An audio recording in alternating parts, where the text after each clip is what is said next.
Mira,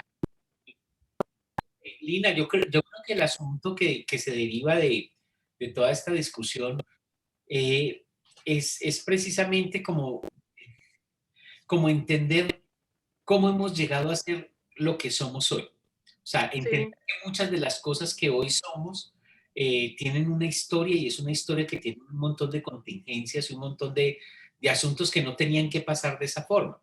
Pero una vez están instaladas, tienen un poder y un efecto muy concreto en nuestras vidas. Entonces yo creo que el problema no es llegar y decir, bueno, vamos a quitarnos eso, porque es que además nosotros somos eso. O sea, no nos somos hijos, podemos es que no quitar lo eso. podemos negar. Somos No, hijos de no, la no, modernidad, somos hijos de la colonia. no es, o sea, es como, yo no puedo hacer el ejercicio de, bueno, me voy a quitar la parte de No, eso es modernidad imposible. de Europa que me constituye, porque es que no es posible. Cuando uno hace un brownie, un happy brownie, ustedes conocen los happy brownies, ¿cierto, Cecilia? ¿Sabes qué es un happy brownie? No, la Ama. muchacha tiene muchos premios. Santiago, obviamente, Santiago los hace. No sabe qué es un happy brownie, no me vayas. Tiene cara. Santiago sí tiene cara de que los hace. Cecilia, un happy brownie y es un brownie de marihuana. Entonces, así los llaman, ¿eh? En mi vida. En la vida, sí. Santiago no sabe qué es eso, pobrecito. Cecilia tampoco, ella estuvo en la Antioquia, pero tampoco. Estamos abriéndolo, lo estamos corrompiendo. Bueno, pero el punto es este, eh, nosotros somos como happy brownies, ¿sí? ¿Cómo nos podemos quitar la vareta del happy brownie? Imposible, porque ya no se puede quitar, eso nos constituye, es un ingrediente que nos constituye. Ahora, tenemos que saber que por ser happy brownies, si nos comemos, vamos a producir ciertos efectos concretos. Entonces, Va a pasar bueno. ay, vamos a pasar más rico. Puta, ¿cómo es de bueno? Y si no, vea, miren, un cultivito que estoy haciendo por aquí. Ay, ¿Saben qué es eso? pero se está ahogando. No, hay La que está. así. ¿Saben qué es eso? Un hongo. No, Los alucinógenos. Oiga. ¿Ustedes qué creen que toda esa teoría es que uno tiene que hacer práctica concreta? Bueno, entonces el asunto es este, que quede eso en la relatoría, Cecilia. Bueno, el punto es que, Cecilia, yo veré. Qué bien. el punto es que hay una gente, y yo creo que algunos del giro de colonial asumen como si nos pudiéramos quitar la modernidad o si nos pudiéramos quitar Europa. Sí, como si no se pudiera bañar y eso sale con jabón. Exacto. O como si hay Pues yo los veo así. o como que si hay algunos que han sido intocados por eso, que son como Que son voces puros. exteriores y agencias y existencias exteriores a eso. Ahora, yo creo que no es tan sencillo y ahora tampoco todo el mundo está involucrado y producido de la misma manera. Hay happy brownies que tienen más marihuana que otros. Así de sencillo. Y unos que las hacen con punto rojo y otros que los hacen con creepy y un happy brownie de creepy, eso mejor dicho, lo manda uno de una Es al universo horrible. estratosférico. Entonces no es que todos los happy brownies sean iguales, pero el punto es que no puedes quitar, una vez constituido, no puedes quitar un aspecto, porque ese aspecto no es aislable, ese aspecto incluso es producido por la relacionalidad. O sea, Europa no existía antes de América y los europeos no existían antes de la colonización. Los europeos son tan producidos por todo este rollo como lo pueden ser los Misak. O sea, entonces no es un asunto de buscar como puridades o lugares afuera para poder desde afuera hacer cosas, sino precisamente son como las dificultades lo que nos constituye como los retos que ahí están. Bueno, se nos fue Lina. Además que se le fue no conectó bien el computador y se le fue. Pero pues, entonces el punto que estamos hablando ahorita era a lo que nos llevaba la lectura de Chakrabarti. No sé si Cecilia o Santiago, con respecto a lo que planteé estudios de la subalternidad o con respecto a la lectura misma de Chakrabarti, tienen algunas preguntas, porque yo quisiera que entendiéramos un poquito qué es eso de provincializar Europa. En últimas, ¿qué es lo que eso significa? Sí. Dale, Yo Santiago. leí, pero voy a ser honesto, pues a mí la colonialidad material y la modernidad pues, me exigió trabajar hoy. No alcancé a leer, A mí también. pero La vida es dura. Vea, mano. Me va a compartirles una cosita por ahí. Ah, no, pues se los puedo mostrar por aquí, por todas partes está. Vea, Santiago, mano. Yo le voy a mandar este calcomanía, mano. Vea.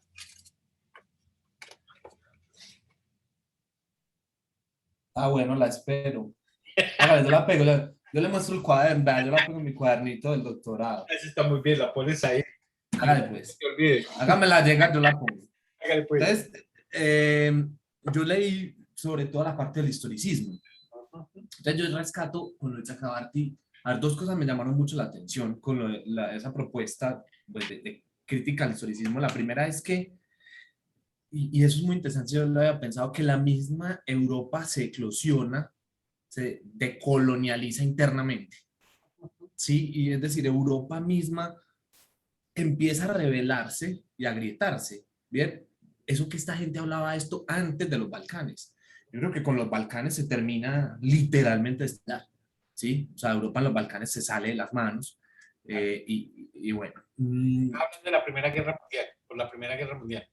Sí. Va. Entonces, bueno, eso, ese asunto, ¿sí? Y lo segundo que el man dice es, pues, esa crítica al historicismo, ¿cierto? Entonces el historicismo, bueno, muestra comunidad Europa, Europa ya se atomizó, entonces Europa no es unidad. Y lo segundo es ese asunto de, al no ser Europa unidad, también ese discurso de educación y de preparación para ser como Europa quedó cojo. Entonces Europa dejó unas instituciones, o esa modernidad dejó unas instituciones, ¿bien? Pero lo que me exigía, ¿sí? Para acceder a esas instituciones no se va a tener. Entonces él decía, los campesinos van a ser sujetos políticos sin educarse, pero sin educarse en esa manera europea, o sea, con otras formas, con otros valores, con otros significados, ellos van a estar en ese tipo de estructura. Entonces eso también es como una eclosión ahí. Entonces me gustó mucho, mucho esas dos partes pues, que cogí ahí de Chakrabarty, porque pues es como un asunto, como tú lo venías diciendo empezando la clase, hay muchas formas de entender esa deseuropeización y hay unas internas, pero esta de Chakrabarty me parece súper interesante. Bueno, también quedan las instituciones, quedan las estructuras, pero hay otras personas, son otras personas y otras experiencias las que van a llenar esas estructuras. Pero además esas estructuras no son iguales siempre, Santiago. Una parte importante de provincializar Europa pasa por entender que Europa siempre está lugarizada de formas disímiles, incluso en Europa.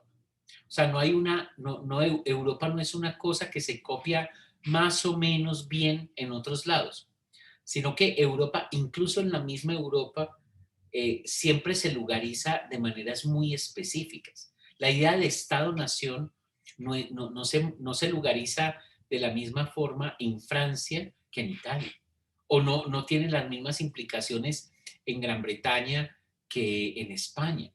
Y no es lo mismo la España del siglo XIV que la España que no existía como tal a la España del siglo XVIII.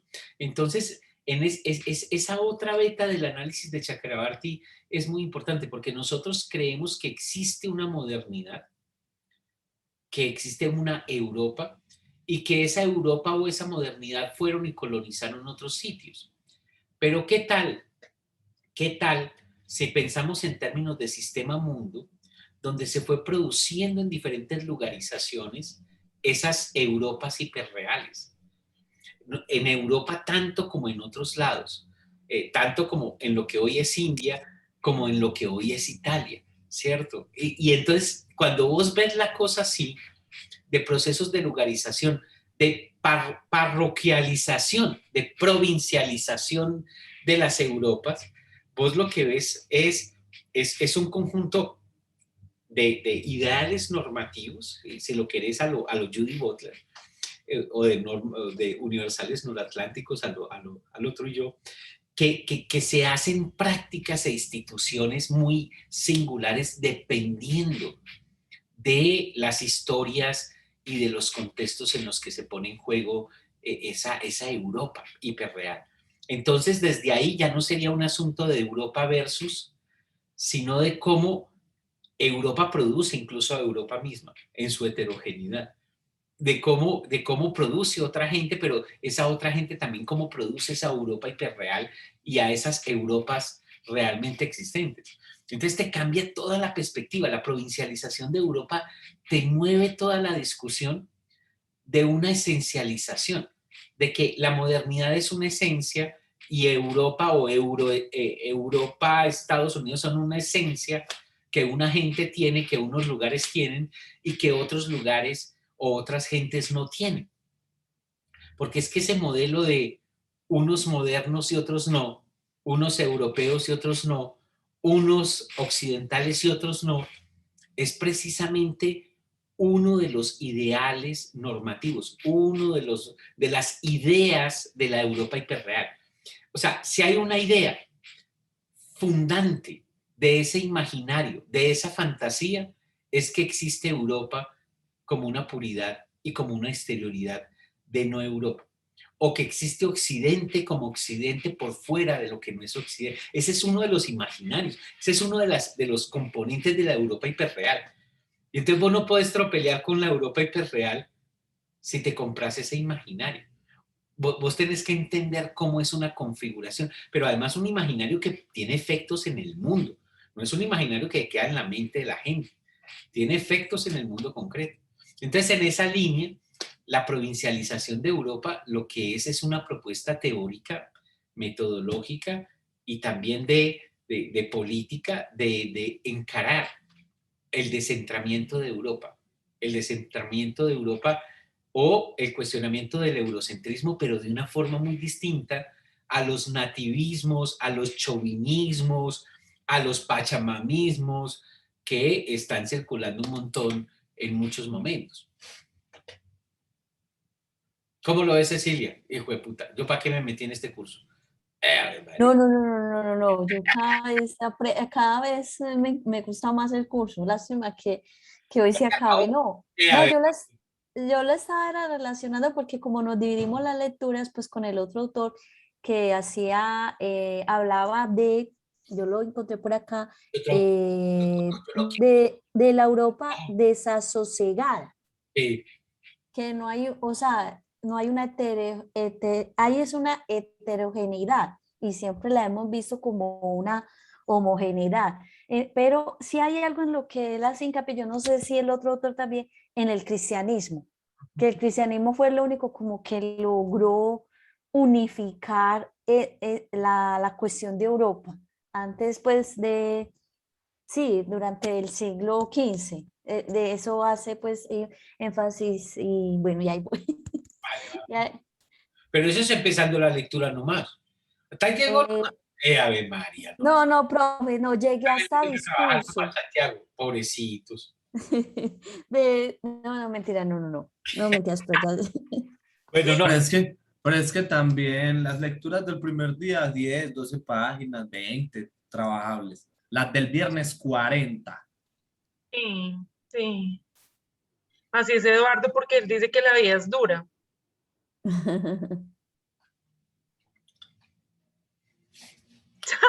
Sí, ves. Claro.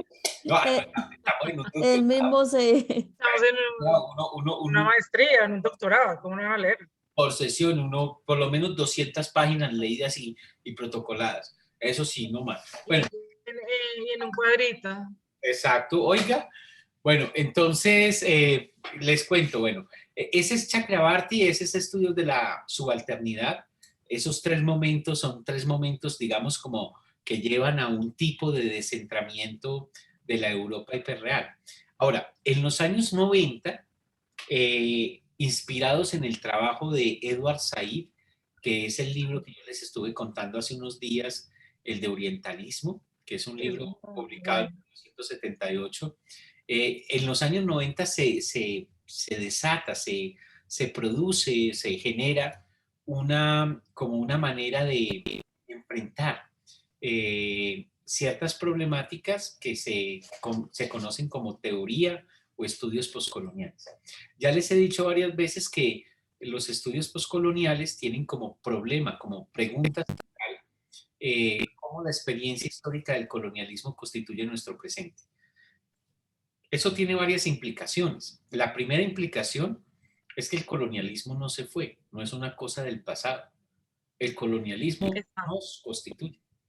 El colonialismo es lo que somos también. O sea, no solo somos colonialismo, pero gran parte de lo que somos se explica o se entiende por esa experiencia histórica que fue impresionante, que fue una experiencia histórica que definió lo que constituye nuestra realidad actual. Entonces, eso es lo primero. Lo primero es que para los estudios o teoría postcolonial, no es que el post signifique que ya se acabó el colonialismo, que no hay que pensar el colonialismo, sino el post de estudios postcoloniales lo que quiere decir es lo contrario, que el colonialismo está vivito y coleando, está constituyendo, está definiendo muchas cosas de lo que somos. Y les doy ejemplos concretos. La idea de negro o la idea de raza o el racismo, eso no se lo inventó el Espíritu Santo, eso no es culpa del Espíritu Santo. Como vieron con Frantz Fanon y con Césaire, eso es producido precisamente en una experiencia colonial. El racismo es, por decirlo así, el discurso que ordena, que le da sentido, que le da inteligibilidad a el colonialismo como tal. Entonces, por ejemplo, el hecho de que nuestras sociedades sean absolutamente racistas, y cuando pienso en eso, estoy pensando es en el racismo estructural, no estoy pensando en que hayan individuos prejuiciosos o no, eso ya es otro nivel, eso es una de las expresiones, algo que se llama discriminación racial, que es distinto. Entonces, el racismo establece eso, o el hecho de que hayan unas geografías que importen más que otras.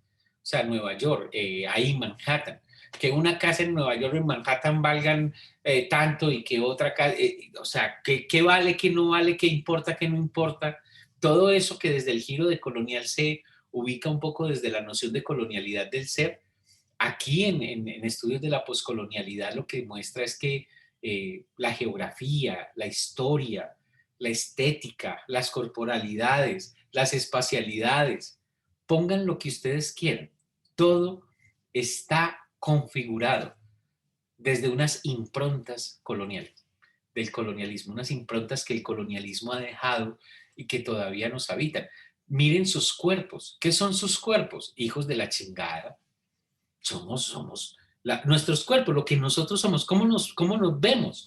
Somos hijos de la chingada, de la violación de mujeres indígenas, negras, esclavas, de gente que, o sea, nuestros cuerpos son eso. O sea, quítale el colonialismo de nuestros cuerpos y desaparecen como tal.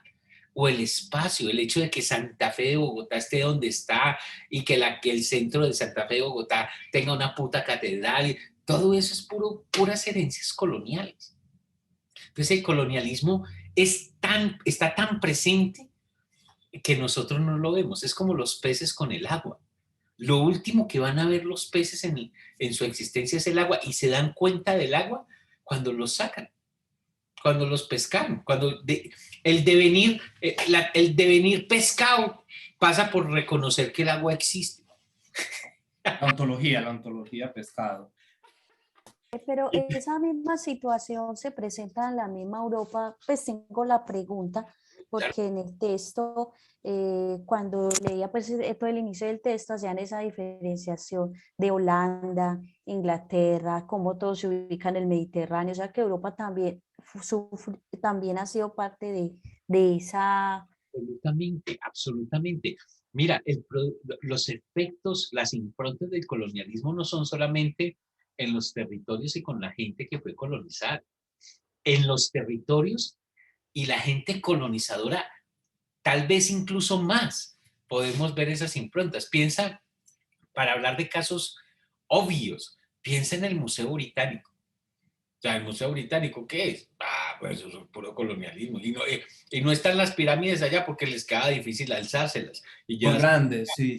Por ahí como un meme que está circulando. Entonces, sí, o sea, pero piensa en todo lo que, incluso en esa arrogancia europea de que nosotros somos, todo eso es producto de esas improntas, esas experiencias que pasan por colonizar a otros, y colonizar a otros significa devenir en colonizadores, o el argumento de Fanon que vimos en la lectura anterior.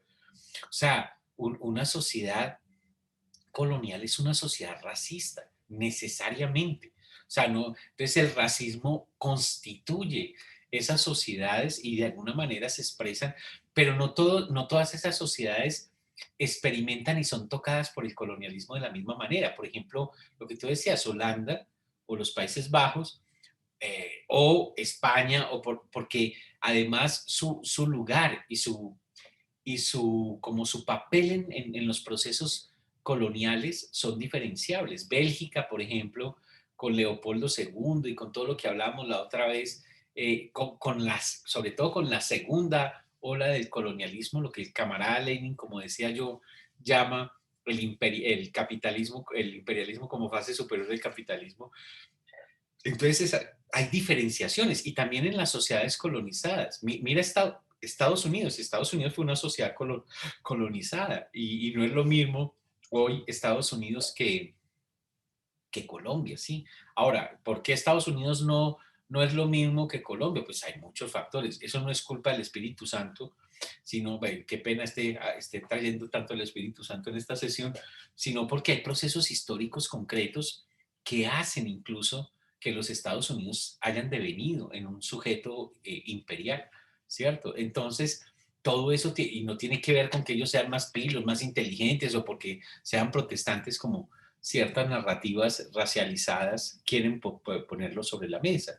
Es que se volvieron unos pillos, esos manes le robaron a México más de la mitad del territorio, esos manes impusieron o sea, tiene que ver con un montón de rollos, incluso con una idea que ellos tienen hace muchos años, y es la idea del destino manifiesto, de que ellos son el pueblo elegido. Y eso ha pasado con mucha gente que la historia los eligió para encarnar la democracia y esas cosas. Bueno, entonces, en ese sentido, habría que ver que las improntas, los efectos del colonialismo, no son omnipresentes, pero no son los mismos, ni tienen las mismas consecuencias en todas partes. Incluso las diferencias, Australia es muy distinto de Sudáfrica y es muy distinto de lo que puede ser el Congo, el Congo actual, que era el Congo belga, o el de Leopoldo II.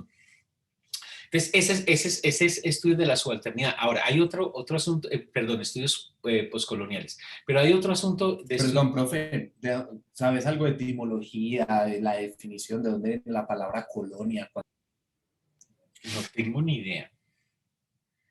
No tengo ni idea. Echale un googleazo. Eso no viene de Colón. No sé, dale un googleazo, pero no tengo ni idea. No tengo ni idea de dónde viene.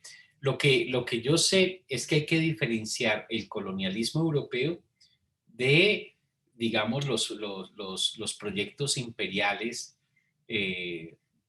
romanos o de los otomanos, de otro tipo de cosas. Aunque hubo sometimiento, no fue un sometimiento en los mismos términos ni con las mismas implicaciones en términos del sistema mundo moderno. ¿Qué dice San Google? Pues la primera que encontré, verbo latino colere, cultivar, habitar. ¿Sí? Poniéndole el sufijo nus, pertenencia a procedencia. O sea que el apellido de Colón no tiene nada que ver en eso.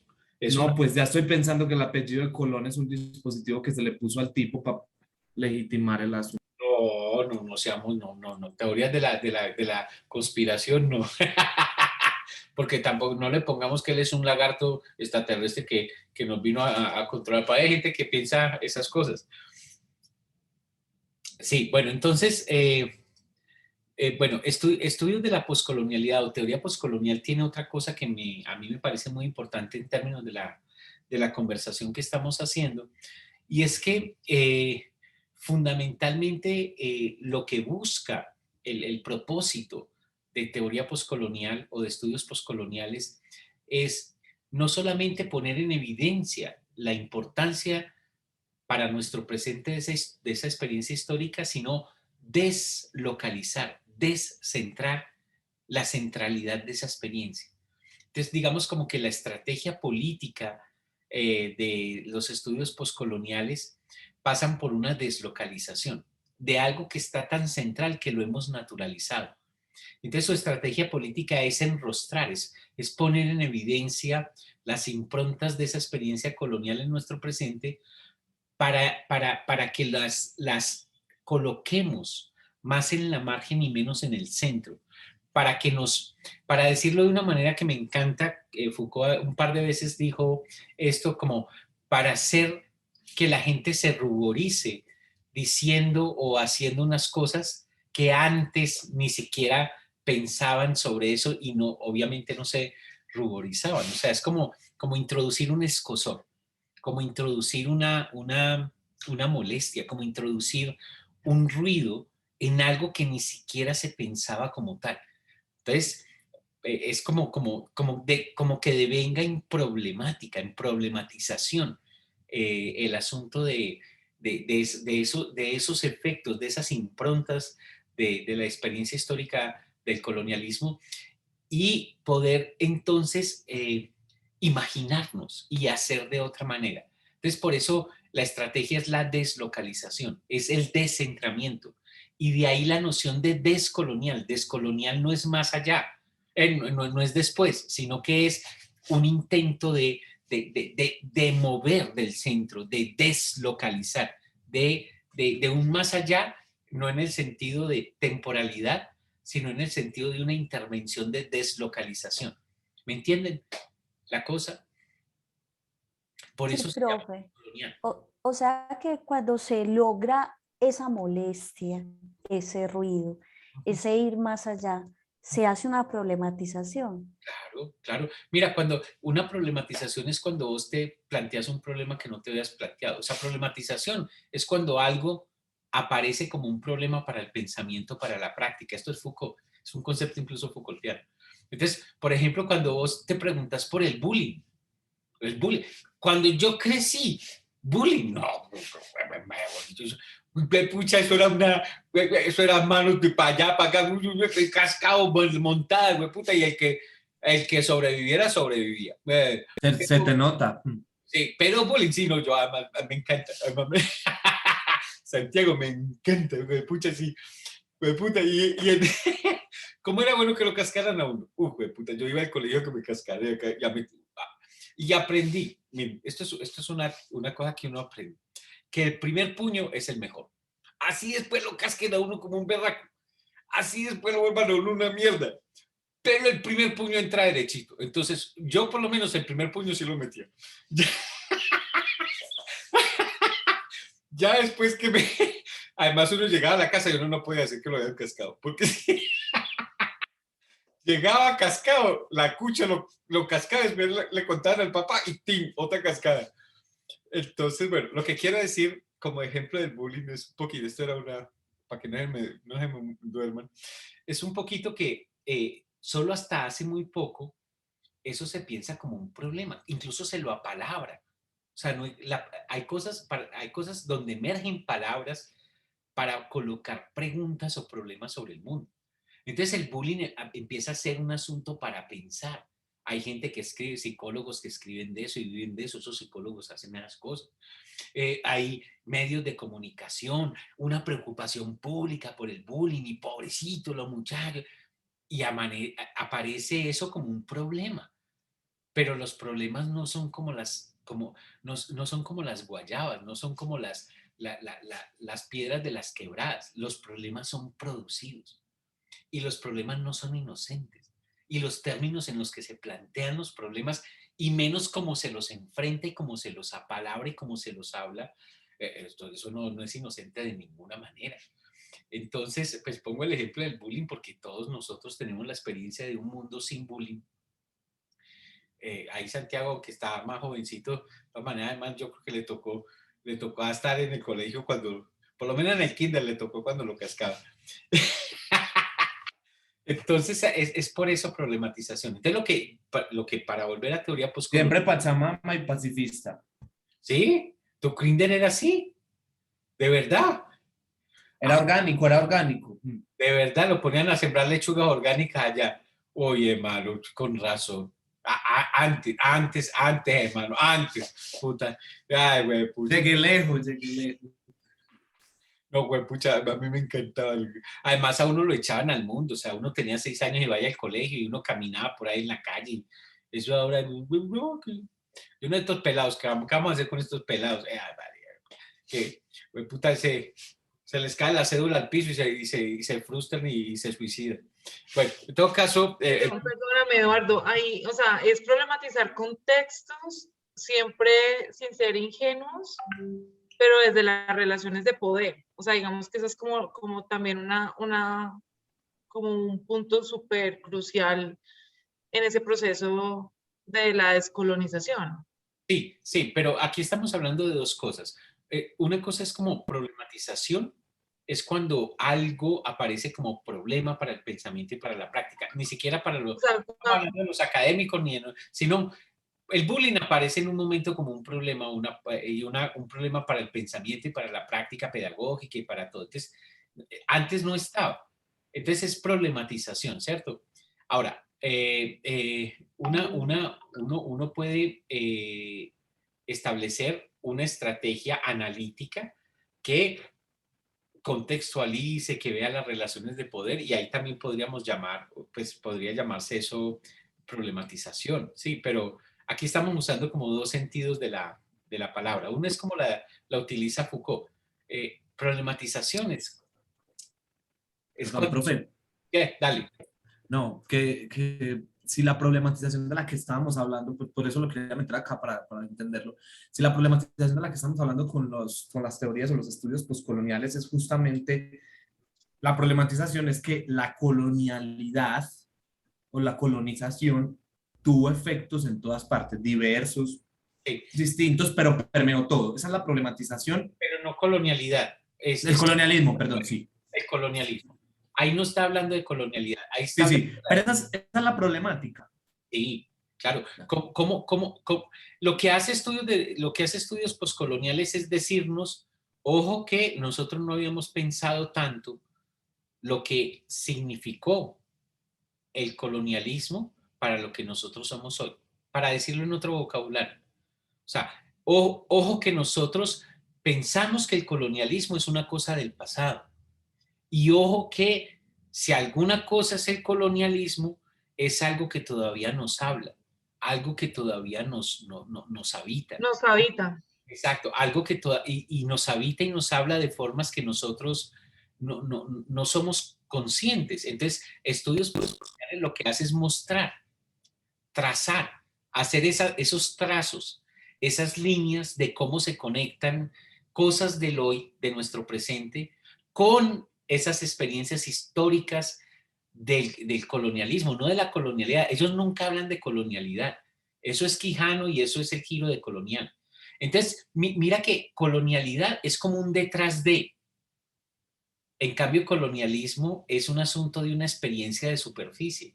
O sea, ellos no sé si ves el quiebre epistémico. O sea, porque Quijano lo que nos dice es que la colonialidad es lo que explica al colonialismo, porque el colonialismo es una de sus expresiones. Entonces, mira que lo que está haciendo Quijano es un doblez entre expresiones y una realidad detrás de esas expresiones, ¿sí? Que es un ejercicio muy moderno, muy de cierta teoría social. En cambio, la teoría postcolonial no está apelando a un detrás de. Está incluso diciendo, es lo que está en la superficie, es lo que vemos, o mejor, lo que no vemos, pero que está ahí en la superficie, ¿cierto? Entonces no está apelando a ese detrás de, no está apelando a esa explicación, digamos, de falsas conciencias o detrás de, sí, entonces es un ejercicio muy distinto. Por eso no se puede confundir estudios postcoloniales con teoría o con giro de colonial. De colonialidad, cuando vos te planteas el asunto en términos de colonialidad, es otro rollo, estás en otro registro, es otra música, es otro asunto. Y te ofrece cosas, pero te mete en callejones sin salida también.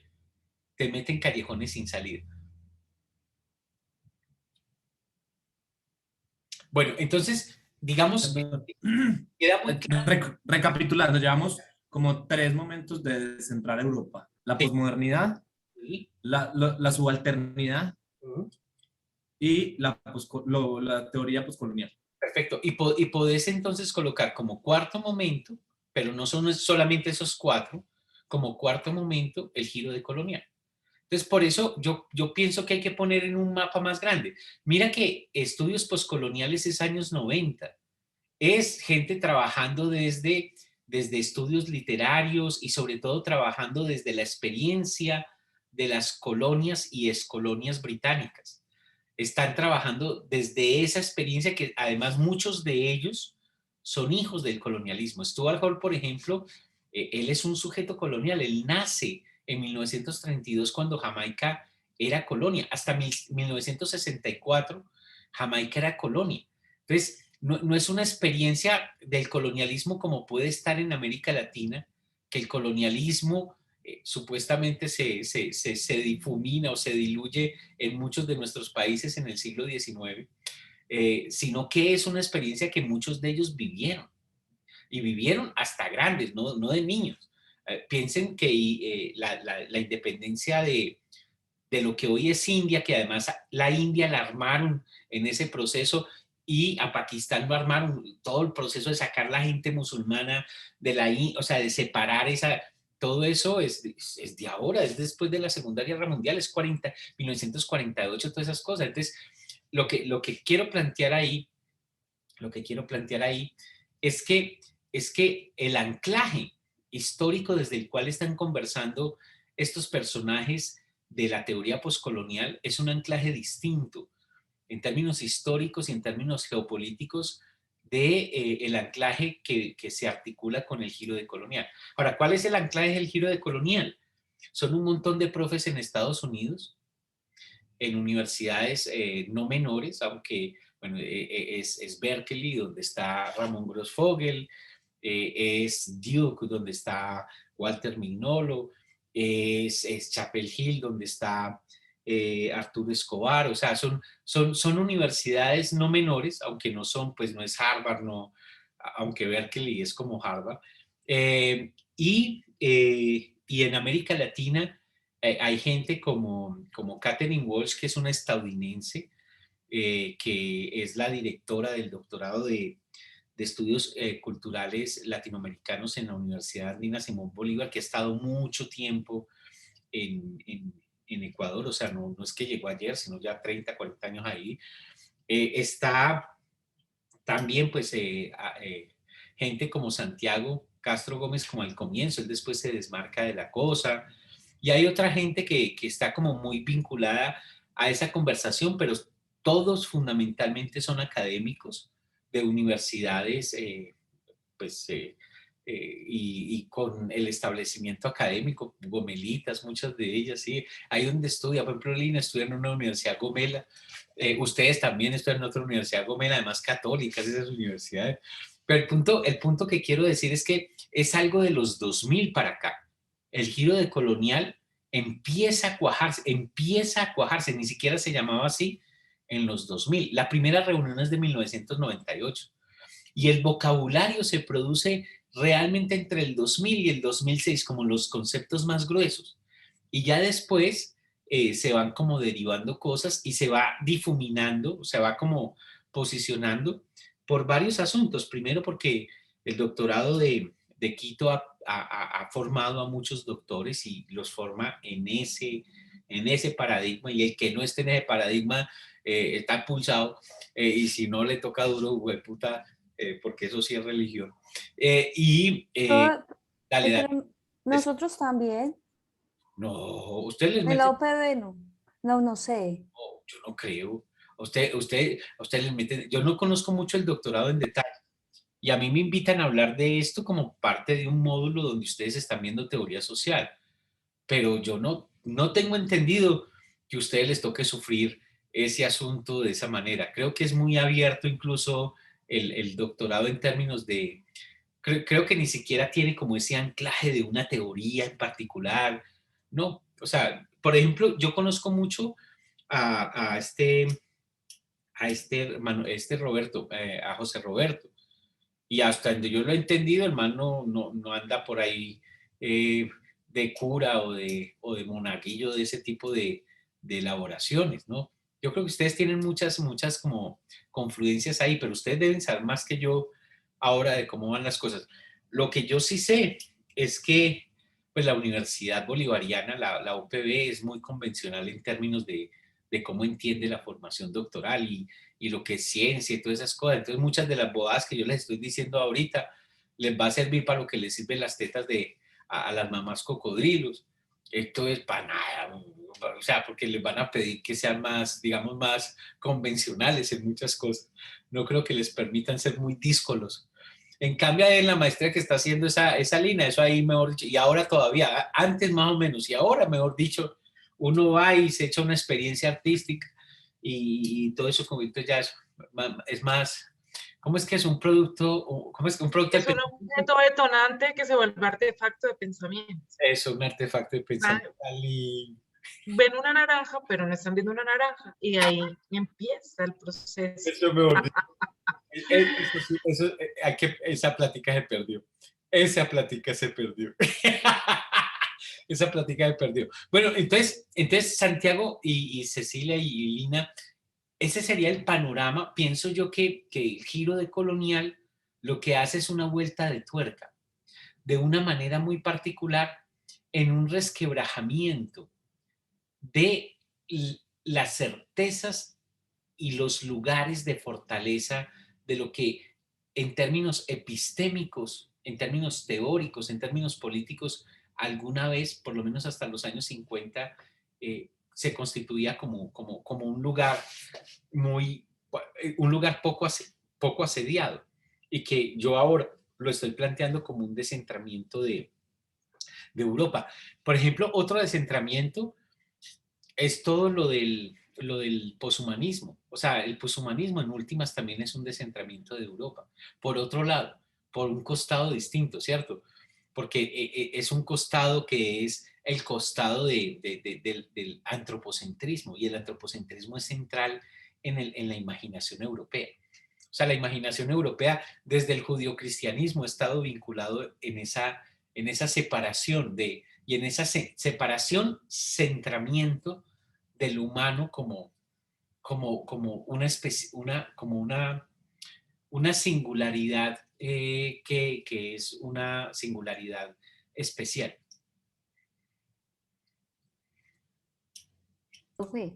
Dale, pero entonces, entonces no, sino que yo me hago la pregunta, por ejemplo, nosotros que vamos a hacer una tesis, bueno, no sé, un trabajo, bueno, sí, una cuestión así como esta. ¿Cómo? Una tesis. Pero es que, y yo la quiero hacer sobre la memoria, pues yo quiero llevar eso a la escuela, pero entonces sí, ¿cuál es el camino a seguir según esto que usted nos está explicando? Porque es que yo sí me quiero ir por este lado. Claro. O sea, yo quiero irme por este lado. Claro. Lo de la memoria a mí me parece como un ámbito muy interesante para explorar, ¿cierto? Para trabajar. Y yo creo que un doctorado de ciencias sociales puede meterle duro al análisis de la memoria, y sobre todo conectando esa memoria con lo que significa, no sé, procesos de enseñanza en colegios de secundaria en Medellín. O sea, yo creo que tu campo, tu terreno para plantearte la pregunta del doctorado ya está establecido.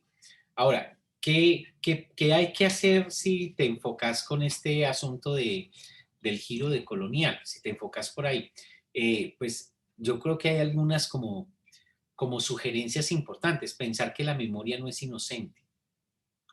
Solo ese enunciado que es muy importante. Incluso pensar que el hecho de que mucha gente piense que la memoria es importante, eso no es inocente. O sea, de entrada incluso pensar que la memoria es un ámbito valioso que hay que enseñar y que hay que enseñarlo mejor y todo. O sea, como tomar una distancia, una desnaturalización de eso, o sea, no endiosarlo, sino entenderlo como algo que hace parte del mundo. Piensa esto, lo que estamos diciendo ahorita del bullying. La memoria también es una cosa de hace poquitos, de hace muy pocos años. Cuando yo estudiaba en la de Antioquia, nadie hablaba de memoria, y menos en términos en los términos en los que hoy se entiende lo de la memoria. Se hablaba de reescribir la historia o de otras historias o de lo que significaban los relatos de la nación, pero el asunto de la memoria entendida como ese punto tan importante que nos va a definir y que ahí está, eso es algo que hay que ver cómo surge hace relativamente pocos años. Y en últimas, pensá en esto, pensá en todo lo que implica lo de Chakrabarti, por ejemplo, para entender que la memoria a veces encarna una historicidad, un tipo de temporalidad histórica, un tipo de manera de entender qué va antes, qué va después, o sea, como incluso una secuencialidad, un tipo de registro, de acontecimientos, de cosas que merecen ser recordadas y otras que no merecen ser recordadas. Entonces, yo creo que habría muchas cosas para alimentar de lo que hemos discutido y de las lecturas que hemos planteado para alimentar tu trabajo. Ahora, yo pienso que es muy temprano. Yo siendo ustedes me gozaría, por lo menos otro semestre me gozaría que me vienen con, qué me traen, qué cuentos me traen. Y leería cosas y tal. Y ya después, con todos esos insumos, empiezo a pararme en serio de, bueno, y entonces, ¿cómo voy a reconfigurar eso que yo planteé como proyecto inicial de trabajo? Cómo lo puedo incluso rehacer a la luz de todo ese conjunto de cuentos que me trajeron? Piénsenme a mí y a los otros profes de estos primeros seminarios como cuentos que les están echando como para que ustedes vean otras cosas y aprendan otras cosas, ¿cierto? Y por ahí Mundos encantados. unos que encantan más, unos que son culebreros, es que son paisas. Los paisas son más culebreros. Esos paisas son culebreros. Eso mejor dicho. ¡Quieta, Margarita! ¡Quieta! Profe, yo tengo dos preguntas. Santiago. Frente a estos procesos de descentralización, tengo una pregunta que es muy del ámbito académico y otra que no es del ámbito académico y que por ende, pues de una me estaría respondiendo el por qué no se tiene en cuenta, que sin embargo a mí me parece que es muy relevante. La primera, que es del ámbito académico, es por allá en los 60, en los 50, surgen muchas críticas a instituciones y a las instituciones modernas. Para traer un ejemplo, pues el que yo tengo más cercano es la antipsiquiatría, ¿sí? Mal llamada pues así, pero es esa conjunción entre la emergencia del psicoanálisis como una práctica ambulatoria de la enfermedad mental, con todas las críticas que le tengamos, y la emergencia de la crítica a la institución, ¿cierto? Erving Goffman, Foucault, bueno, los italianos, yo creo que hay unos italianos que tienen un movimiento muy fuerte. Entonces, bueno, mi pregunta es, ¿esto cumple o no cumple un papel o esto se entiende más también en lógica de la modernidad? Bueno, y la segunda pregunta tiene que ver en términos como de estos procesos y eso, el arte. Sí, el arte tiene unas vanguardias distintas, muy distintas después de la Segunda Guerra Mundial, un papel político muy distinto, una forma de acercamiento a la realidad muy distinta. Claro, de entrada, pues yo diría, no tiene que ver con la descentralización de Europa académicamente, porque no es académico, pero también siento que hay un poquito de relevancia ahí. Quería preguntar por esos dos temas. Pues mira, empiezo por lo segundo, por lo del arte. Yo ahí me debato un montón, ¿sabes? Porque yo siento que hay como una aureola alrededor del arte que está como tan densa que difícilmente el arte puede ser cuestionado. O sea, cuestionar el arte es un asunto herético, profundamente herético, porque el arte se asume como algo bueno en sí mismo y incluso se lo asume como algo que implica una, un montón de asuntos que en sí mismos trascienden lo prosaico de la razón y de la ciencia. Entonces, el arte está muy enconchado, está como muy... y los artistas, muchos artistas, difícilmente entenderían cualquier crítica distinto. O sea, cualquier crítica es como asumida como un desconocimiento del arte, como una niñería, como una suerte de pataleta de los racionales que no entienden el arte de verdad. Entonces, lo primero que te quiero decir es que yo me debato mucho con el asunto del arte, porque si hay alguna cosa eh, eurocentrada en este universo, es el arte. O sea, la idea de arte, la idea de artistas, esa aureola, esa superioridad estético, epistémico, emocional que encarna el arte es impresionante. Eso es lo primero que yo diría. Lo segundo es que se ha establecido un sentido común y es que el arte es un polo y en el otro polo está la violencia. Entonces, el arte sirve, o sea, más arte, menos violencia, más violencia, menos arte. O sea, el arte tiene en sí una capacidad, digamos, terapéutica, para decirlo, o profiláctica, impresionante. O sea, de que la violencia no solamente puede ser como apocada o socavada o aminorada por el arte. Piensa en el hip hop, piensa en lo del graffiti, o sea, hay un montón de prácticas, Ministerio de Cultura, todo eso, sino que también el asunto del arte es como un lenguaje medio divino, o sea, es un asunto de que puede incluso curar como todas estas intervenciones de memoria y de víctimas y todas esas cosas. Entonces, sobre eso, yo pienso que hay que hacer un ejercicio más mundanal y más cochino. Yo creo que el arte es muy mercenario y los artistas son muy mercenarios y yo creo que son un montón de posudos. Hay mucho posudo, hay mucha huevonada. Y lo digo y me importa un culo que me ubiquen como ignorante y esas cosas. O sea, eso colgar, por ejemplo, un montón de racimos de plátano en un cuarto y poner unas fotos de la violencia y que esta instalación está diciendo, es un sentido, es una bobada, lo sabemos. No sé. Entonces, eso es algo con lo que yo no he podido transitar. O sea, no he podido transitar porque me parece que hay un montón de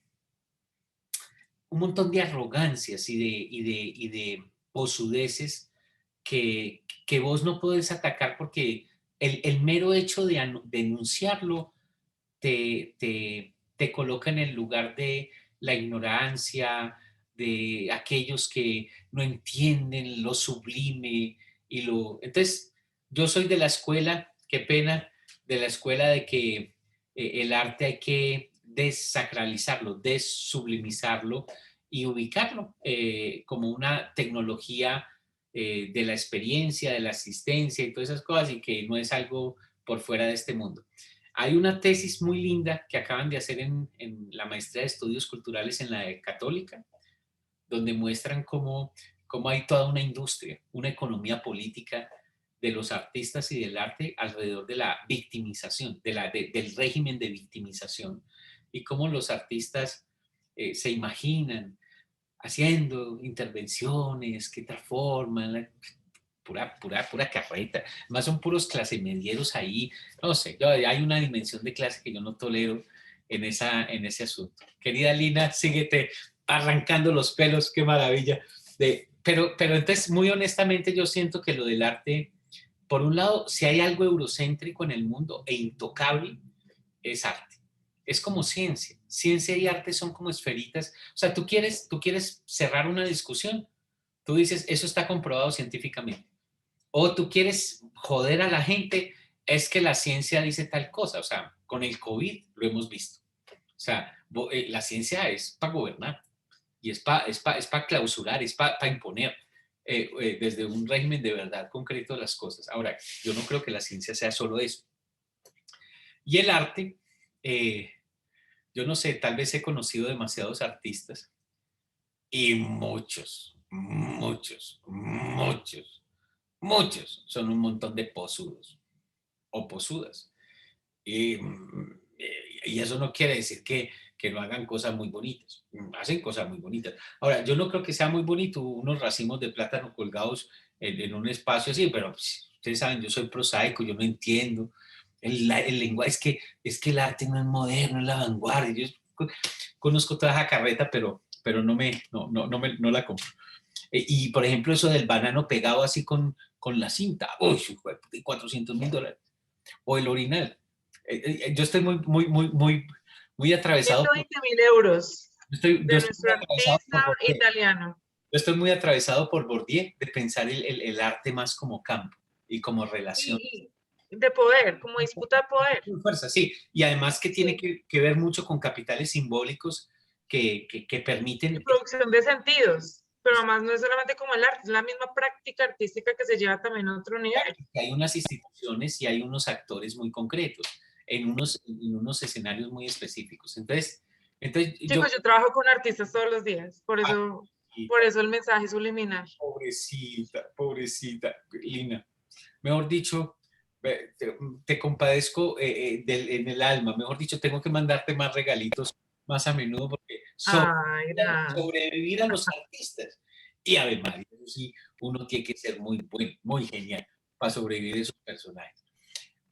Entonces, yo no creo que yo sea el más indicado para preguntarme cosas del arte, pero yo diría estas dos cosas. Uno, si hay un Ay, perdón, yo no escuché la pregunta. Es que me dicen que tengo problemas de señal porque está lloviendo muchísimo acá en esta montaña. la pregunta es de Y se me- Santiago. La pregunta ¿Qué es dijo? y es como descentrar, como el asunto del descentramiento con respecto al arte, ¿cierto, Santiago? Entonces, porque estamos hablando de estos descentramientos, el descentramiento, digamos, del posmodernismo, el descentramiento de estudios de la subalternidad, el descentramiento de teoría poscolonial y el descentramiento del giro decolonial, que en última son descentramientos de diferentes, como desde diferentes costados y con diferentes efectos a esa Europa hiperreal que se mantiene como muy incoluble en muchas cosas. Y entonces, frente a eso, yo dije, el arte, pues, si hay algo como que es difícil de cuestionar, es el arte y los artistas. Porque tú los cuestionas y de entrada eres un idiota. O sea, no entiendes, no conoces, pobrecito. Entonces, eso es uno. Y lo otro es que estaba diciendo es que esa idea de que el arte tiene como un poder profiláctico frente a la violencia y frente a cosas de este mundo, es una cosa que a mí en particular me parece que hay que trabajar con más detalle. Eso es una. La primera pregunta de Santiago, ya se me olvidó. ¿Cuál era, Santiago? La crítica a las instituciones, esta crítica que, por Sí, ejemplo, hace la antipsiquiatría. ya me acordé. Pues mira, yo creo que esa crítica hace parte como de una crítica más global. Porque mira que en la antropología hubo una crítica muy fuerte como en las antropologías canónicas o metropolitanas. En sociología hubo una crítica parecida. En pedagogía está todo lo de Freire. En filosofía está filosofía de la libertad. No, o sea, creo que en los años 60, 70 hubo como una crítica a la autoridad y a la autorización que se institucionalizaba de muchos conocimientos expertos. Hubo una crítica a la economía, hubo una crítica a la pedagogía, hubo una crítica a la antropología, a la psiquiatría. Y todas esas críticas me parece que se hacían desde una molestia con los procesos de normalización y con los procesos de exclusión que implicaban ese tipo de institucionalizaciones, porque el punto de la antipsiquiatría es un poco problematizar lo que significa la psiquiatría o incluso la psicología también en términos como de ese dispositivo aplanar, aplanador de normalización, de imposición, en nombre de un conocimiento absolutamente, o que apela a la ciencia y esas cosas. Y creo que la antipsiquiatría lo que generaba era una disrupción medio anarca en unos sentidos, con respecto a la autoridad del psiquiatra y a lo que significa la psiquiatría o la psicología también. Bueno, psiquiatría y psicología son muy... Psiquiatría, psicología y psicoanálisis son tres cosas muy distintas. Bueno, y al interior de cada una cosa son los freudianos, otra con los lacanianos y otra con los millerianos. Y eso, mejor dicho, en el psicoanálisis sí que hay capillas importantes. Entonces yo lo veo como un signo como un signo de interrogación a la autoridad y a la autorización que tenían los expertos y las instituciones que representaban en la posibilidad de gobernar y de intervenir el cuerpo social. Yo lo veo muy por ahí, Santiago, y sí creo que eso es un descentramiento, pero no creo que era un descentramiento a Europa como tal. Yo creo que lo que estaba en juego estaba más en conexión con lo que después el posmodernismo va a articular, y es más, lo que estaba en juego era como una eclosión de lo social y las diferentes maneras de las experiencias sociales con respecto a la autoridad de la ciencia. No sé cómo lo ves vos ahí. Sí, también te lo preguntaba por ese asunto, porque de una u otra forma, sí, obvio, es un rebelarse, ¿sí? Primero es una denuncia y después es un rebelarse, pero de una u otra forma, sí, entender esto, que no es a Europa, no es descentrarse de Europa, aunque la autoridad y el conocimiento científico sea Tenía que ver un dispositivo, sí, no, exacto. Pero mira, por ejemplo, lo de Wilhelm Reich y todo Eric Fromm y toda esta cosa de liberar la sexualidad. Es más, yo creo que es más sí, es rebelarse, es insubordinarse, como más por ahí, como una insubordinación con respecto a normas, prácticas de normalización e instituciones que las encarnaban.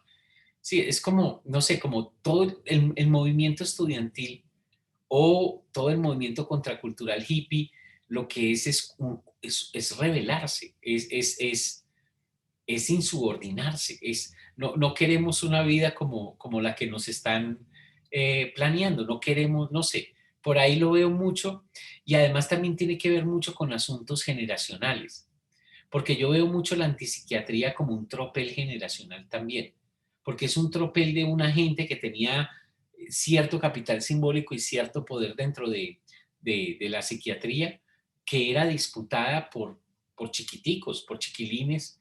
Por ejemplo, no sé, como toda la discusión que hay ahí con las grandes autoridades ya consolidadas. La antipsiquiatría es un quiebre desde adentro también.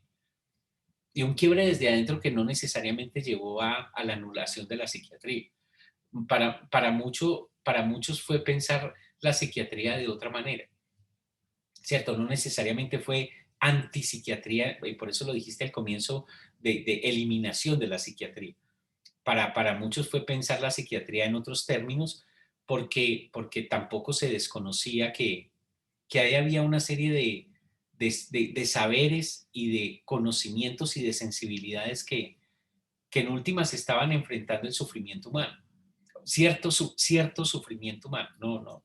Sí, también había ahí una práctica no exclusivamente de poder. Sí, no, por supuesto que no. Ahí había incluso una práctica de cuidado. O sea, también, si lo queremos ver en ese sentido. Sí, un cuidado que es un cuidado maternal, como que es un cuidado que te mete debajo las faldas y no te deja ver nada más. Es un cuidado que además es un cuidado clausurante en muchos sentidos, ¿sí? Bueno, que mejor dicho, no lo dejan salir a pasar la calle solo porque si no se jode. Bueno, entonces, no sé, ¿qué otro tipo de conversaciones hay o de preguntas o de comentarios antes de que empecemos a darle como una evaluación a todas las bobadas que dijo el profesor Restrepo y Carlos y todos los otros compas en este módulo? Que esto es un módulo, ni siquiera es una clase. Profe, yo tengo una duda referente a lo epistemológico. A lo despistemológico, la despistemología. También sería la Bueno, referente se habla mucho de fractura, de límites. ¿Cuál es si uno quisiera tomar ese camino, cuál es el autor? Fisuras, gracias Lina. ¿Cuál es el autor que uno debe tomar? Autor. Sí. Un ortopedista. No, no. Porque es que, sí. No, Y ya compartió el libro, ya lo mandó. Ah, imagínate que me llegó hoy Santiago está muy y yo estaba llevando el médico a mi papá. Te apuesto, o sea, ley de Murphy, nunca me muevo al edificio. Hoy no estaba el portero raro y llegó hoy y no. Pero usted ya lo mandó al correo, profe. Claro, yo lo compartí ayer. No, sí, usted lo compartió, pero Está no. todo. Está todo, es mi pregunta, está todo, ahí está, en mi página está todo, y a ese yo les mandé el enlace, está todo. ¿El enlace del seminario Stuart Hall? No, les mandé de mi página, que ahí está el enlace es más, está la impresión, les voy a mostrar. Yo les llamo a eso la librería. Tan maravilloso ese autor, muchachos. O sea, vean, yo me enamoré. Esta es la primera edición, esta es la edición del 2010. Y el problema de esta edición, en la que tengo aquí, es que ya no sé dónde, los rayones ya no me caben. O sea, está tan rayado que... Entonces, esta es la del 2014. Y yo les mandé esta, pero si quieren, esta ya tiene como unas correcciones que se nos fueron aquí, errores, pero además hay un índice analítico. Es más chévere esta edición del 2014. Yo se los mandé todo. Ahora, yo siento que... Les voy a compartir un testigo chiquito que creo que esa puede ser la respuesta concreta a lo que nos está preguntando ahorita. Voy a ver si lo puedo compartir por acá con archivo. Vamos a intentar, porque no lo he hecho nunca. Escritor, no, pero ni verá. Está por aquí, está por aquí. Es un testigo que se llama Sin Garantías, así, es una entradita de unas pequeñas páginas que escribí yo y ese les puede servir.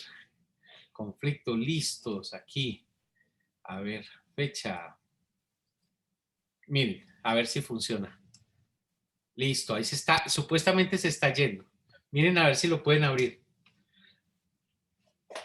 Yo diría, esa sería mi respuesta a tu pregunta, Cecilia. Y esta es combinar, ¿sabes a quién combino ahí?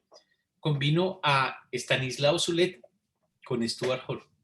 Creo que ahí estaría la posibilidad de pensar desde esos intersticios, desde esas fracturas, desde esas no totalidades, no totalizaciones, no totalitarismos, mejor, para ser más preciso. Pensar por fuera de los totalitarismos epistémicos.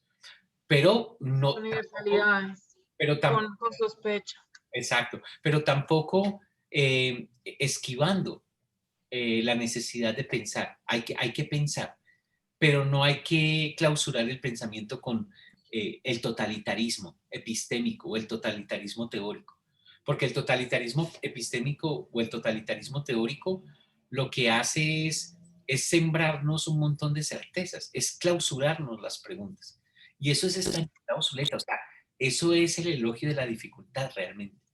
Entonces ahí la combinación de Stuart Hall de Sin Garantías, que es el contextualismo radical, y el planteamiento de Zuleta de la reciprocidad lógica en el elogio de la dificultad, esos dos van al punto de no sé, miren el chat si pueden bajar el texto que les puse ahí en el chat.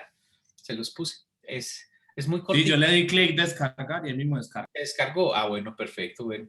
Entonces es un texto muy cortico, son unas 7, 8 páginas y creo que esa sería mi respuesta por escrito a tu pregunta, Cecilia.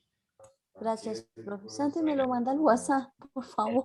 WhatsApp, pero gracias. WhatsApp, me tienes que escribir al WhatsApp. Yo no tengo WhatsApp. Yo se lo paso, yo se lo paso. Pero ese sí, ahí no le da para bajarlo. Ahí en el chat no le da para bajarlo. Voy.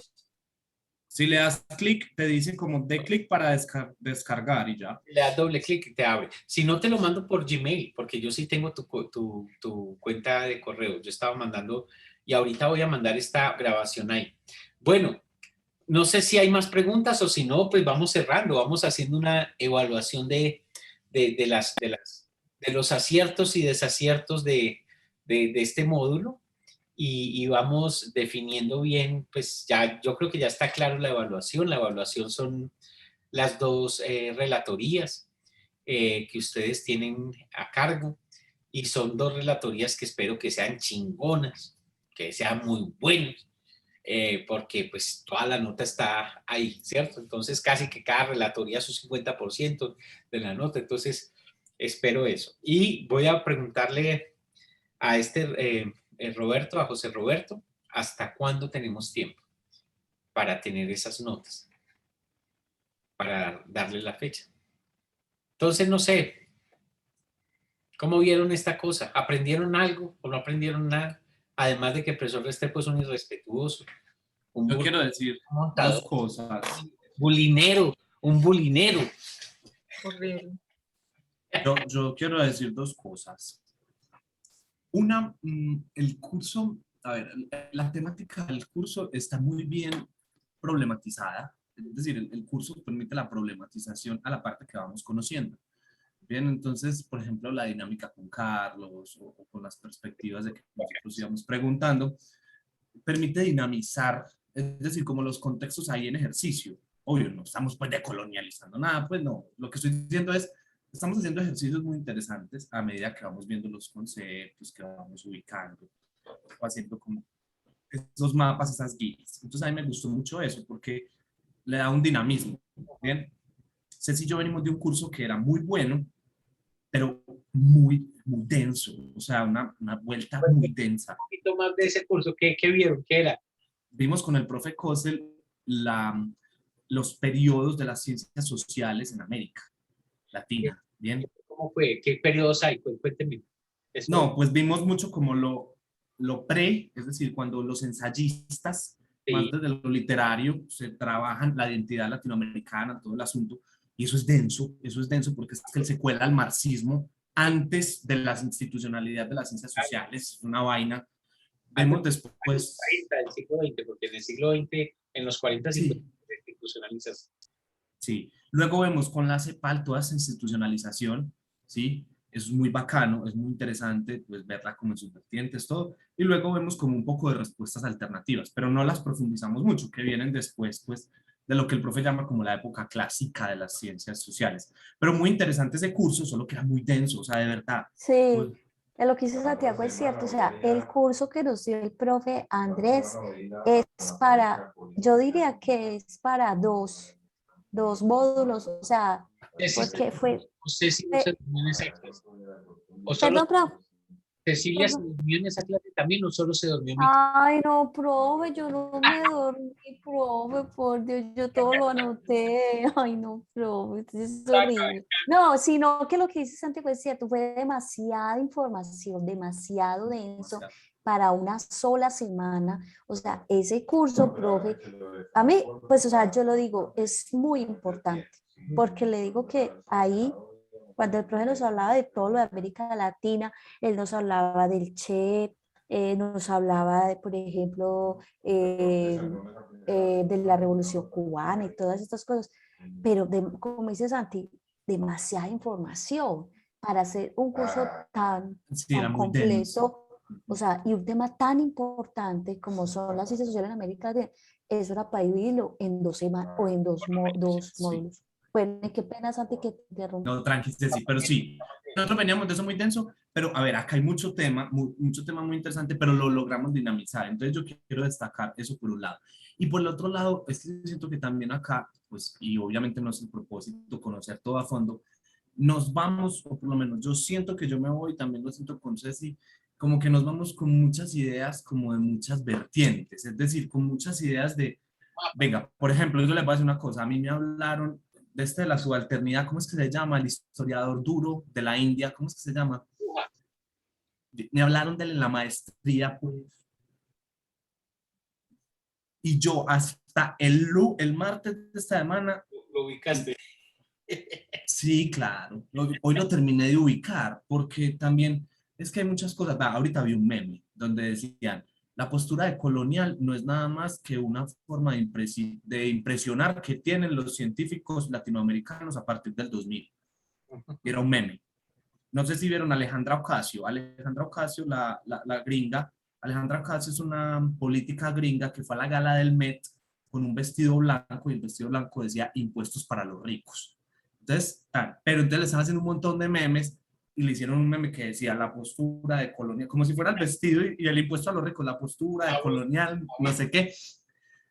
Pero a mí el curso me ubicó en muchas vainas. Entonces yo quiero agradecer como esas dos cosas, pues porque a mí me parece que se dinamizó, por ejemplo, la clase del martes y la del jueves, el primer momento fue muy denso la discusión con Carlos, pero luego ubicamos muchos, fuimos, a medida que se resolvía la discusión, se iba como entendiendo el concepto y eso, entonces a mí me gustó eso bastante. Y se abren como caminos, o sea, yo entendí muchas cosas, pues, de verdad. Qué bueno. Y lo de Carlos a mí se me ocurrió ahora, porque esta clase como ha sido presencial, pues es muy distinta. O sea, uno cuando está ya en Medallo, uno puede tomar otro ritmo y cuando es un grupo más grande, uno puede como tener otras voces, hay muchas más preguntas, hay otra serie de sensibilidades que se ponen en juego, ¿sí? Y por eso también invité a Lina, porque Lina es una amiga de hace mucho tiempo y me estaba diciendo, profe, invíteme a huevonadas. Entonces yo, venga, pues yo la invito a huevonadas. Entonces, también para tener como otro tipo de presencias y de enfoques y de conversación ahí.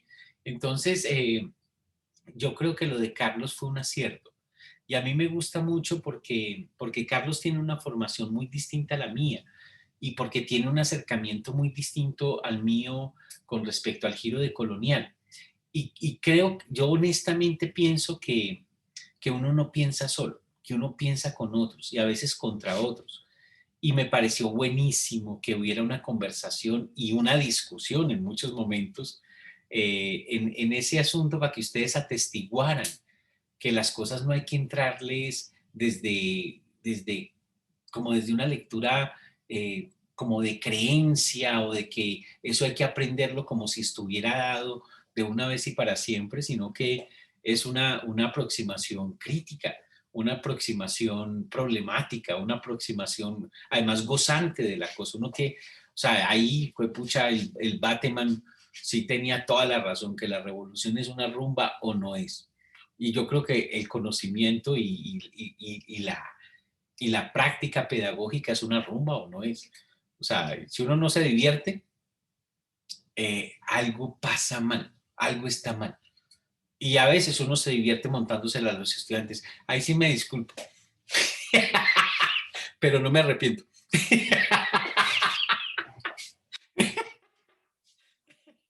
No sé, Ceci, ¿cómo tuviste la cosa? ¿Cómo la evaluaste?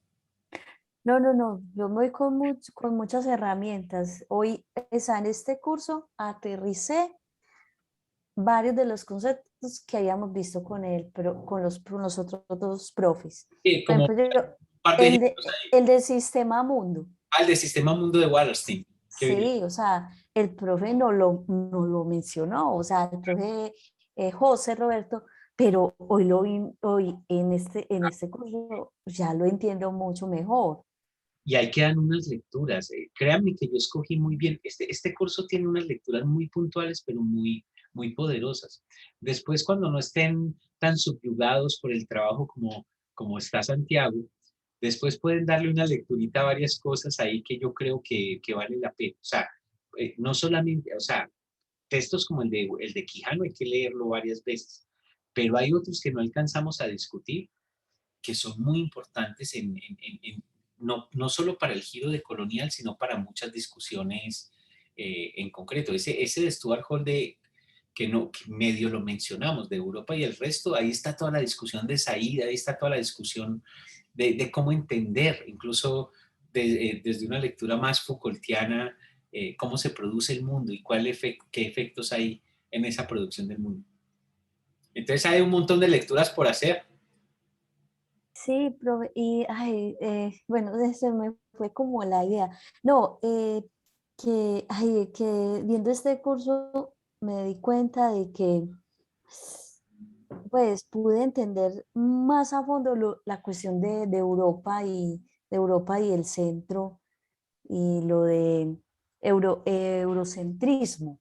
Y, Yo no lo, si yo te pregunto, ¿nosotros somos Europa o no? sí, ¿Y por qué? porque somos parte de eso que usted nos hablaba en la clase, de ese mismo colonialismo, de esa misma colonialidad. ¿Cómo le explicarías a un muchacho del colegio o a una muchacha del colegio? Porque, ¿cómo le explicarías a un chico o una chica que te... Eso. ¿Qué somos parte de ese colonialismo? ¿Qué? ¿Algo en concreto? Por ejemplo, los pueblos, la organización de los pueblos, la iglesia, la parte geográfica, cómo está organizada los pueblos en Antioquia, pero yo no lo, o sea, yo se los había dicho, pero yo no lo había entendido tan bien como en este curso. Y hablando de eso, esto es una digresión interesante, ¿sabes? Cuando yo empecé a hacer trabajo en el Pacífico, eso fue en 1991, como yo vengo de Paisalandia y yo conocí a todos los pueblos de Paisalandia y todas las cosas, a mí me sorprendió un montón que incluso en ciudades como Guapi no hubiera puteaderos. O sea, en un pueblito de Paisalandia está la iglesia, está el billar y está el puteadero. O sea, ya, pues, el pueblo paisa es eso. Como así, no había chongo, pues, ni nada de eso. Mierda, huevón. O sea y tampoco había niños abandonados. O sea, no había niños en la calle. O sea, esas dos cosas a mí me impresionaron un montón. Les cuento la mía, espera, la mía. Pero yo termino de contar esto. Y a mí eso me parecía un indicador impresionante de cómo vivíamos la sexualidad los paisas versus a cómo la vivían en el Pacífico. Entre otras cosas porque las mujeres en el Pacífico tienen una sexualidad muy empoderada, muy de ellas. Y ellas cuando quieren terminar con alguien, terminan con alguien y siguen una relación con otro. Y además los hombres tienen relaciones simultáneas al tiempo, pero es muy como un tejido muy complicado que no es una moralidad de que es muy complicado. Y eso hace entonces que un asunto de la sexualidad no se pueda convertir en mercancía. O sea, nadie paga por sexo allá.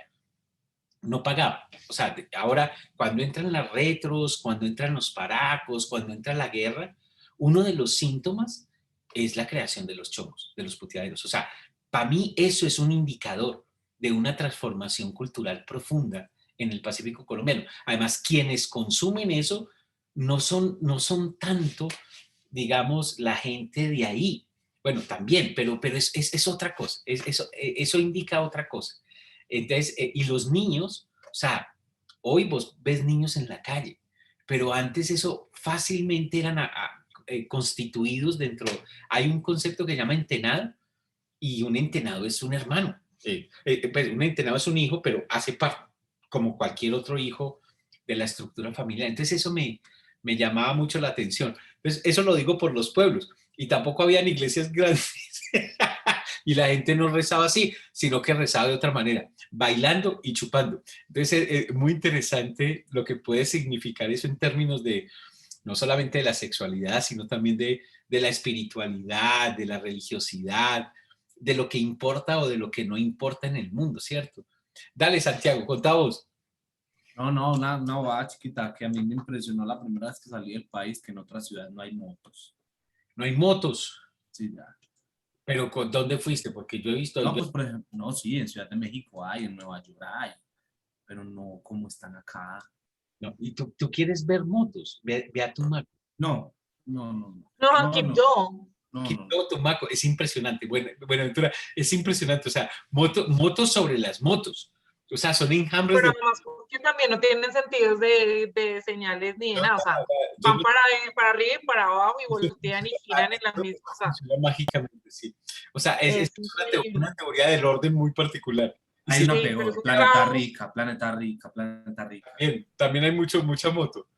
Sí, mira, a mí me impresionó porque yo la primera vez que salí de Colombia fue a comienzos fue a mediados de los 80. Y hermano, eso estaba en un tropel en Colombia y esos policías ahí. Y cuando yo salí, la primera vez que salí a otro lado, y que policías sin fusiles y sin fierros, y yo como un policía sin fusil, y yo como, ay, ¿cómo le va a parar uno bolas a un policía? Y yo, puta, sicario, un barrio popular de Medallo, un policía me viene a braviar y no tiene un fusil, oiga. Eso me sorprendió un montón. Bueno, Lina, ¿vos cómo te sentiste? No, súper. Yo les agradezco muchísimo pues, a Eduardo la invitación, pero también a Cecilia de Santiago que me han permitido estar en su curso. Sí. Yo estuve también como un poco muy callada porque me parecía también un poco como irrespetuoso tomarme también el tiempo y la palabra en un curso que son de 2 personas que están con Eduardo precisamente en este proceso, pero se los agradezco mucho porque para mí es súper importante como seguir indagando en estos temas que también me generan muchísimas preguntas desde mi propia práctica y no, lo agradezco mucho, aprendí muchísimo. Creo que lo que decía Santiago el martes fue muy denso, como entre la discusión entre Eduardo y Carlos, como para ubicarse, pero también ver ese disenso, las posiciones también de Carlos, le permite a uno también como pensar que uno también de pronto ha tomado esas líneas y que hay otras posibilidades también de seguir pensando críticamente este presente, que es como una también de las preguntas fundamentales ahorita de cómo nos pensamos críticamente este presente que habitamos y desde dónde. Y no, me voy muy contenta y satisfecha, muchas gracias. Tengo muchas preguntas, las anoté en un cuaderno acá, pero vamos para el chat de Eduardo Restrepo, a ver. El profe me ayuda a responderlas, pero muchísimas gracias por el espacio. Y Carlos trajo cosas muy, muy del contexto contemporáneo. A mí me gustó mucho que él conectaba. Sí, claro, él trataba de ese ejemplo, ¿no? De la actualidad y eso también lo pone también a pensar el hoy, o sea, hoy, cómo estamos y cómo lo vamos a hacer. ¿Esto para qué? Bueno. Además, además él sí hace praxis. Sí. Sí, hay una conexión muy concreta. Bueno, yo no sé si no hay más preguntas, comentarios. Yo doy por cerrado la cosa. Es viernes.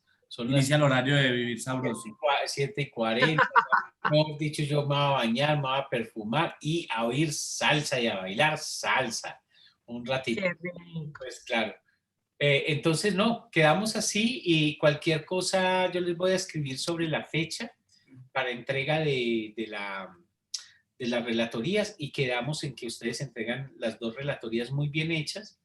Después maduramos un poquito con Carlos si vale la pena que transcribamos la cosa y lo publiquemos o si simplemente lo transcribimos o ponemos pedazos de video o de audio, no sé. Habría que darle más la vuelta a la cosa. No lo tengo tan claro ahora, pero ahí están grabadas. Ahorita les monto estas 2 grabaciones de hoy, sobre todo para Cecilia, porque Cecilia está encargada de esta relatoría. Bueno, entonces, sin más, me despido. Espero que nos veamos pronto. Pórtese bien. Profe, regálenos su teléfono. Pues vea, claro, yo le regalo el teléfono, vea. Yo estoy anotando. Ya, lo estoy anotando, mira, ahí está, ese es mi teléfono, 320-20-51-057, ese es mi teléfono. Me pueden escribir también por el WhatsApp, ojalá no sea a altas horas de la madrugada, o sea, antes de las 9 de la madrugada, por favor. Esto es como Enrique Leff que me decía, los intelectuales no madrugamos. No, yo, es que a altas horas de la madrugada, yo a las 9 de la madrugada todavía no conecto neuronas, yo vengo a conectar neuronas para las 2 de la tarde. Cuando me clase por la mañana, puta, tiene las ventajas de un ser privilegiado, compañeros. Pero háblame de colonialidades. Hablando de colonialidad, María. Que porque el pobre la maleta es Dios. A ver, madre, pero ¿ustedes por qué piensan que entonces uno...? Yo a las 9 de la mañana ya he tenido que sortear el metro y bus. No. Pero yo... También, yo a las 9 de la mañana he tenido que resolver por ahí 5 problemas. Bueno, pero yo a las 2 de la mañana estoy escribiendo, estoy trabajando, y usted está durmiendo, están haciendo otras cosas. Por eso, el ser del privilegio, del pensar. Lo que pasa es que no somos draculianos y otros trabajan de otras maneras. Bueno, pues, un abrazote y me encantó. A mí un abrazo, Santiago, un placer. Cecilia, también conocerlos. Que les vaya muy bien. Muchas gracias. Gracias a todos. Chao, profe. Gracias.